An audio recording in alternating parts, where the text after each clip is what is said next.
You won't believe what has just happened. A month ago, I paused a funded account challenge, and now I'm going to have my first payout. So let's have a look together.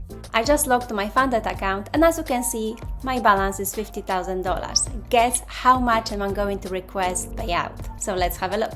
So I will now go to my payout account, to my payout app, and as you can see, what I'm going to withdraw is going to be $192. Okay, so let's request payout. I'm going to request everything, and I'm going to click next.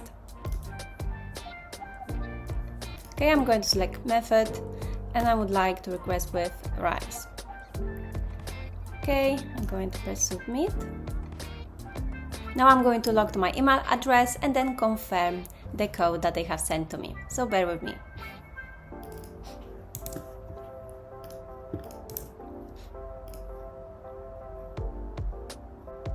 That's it.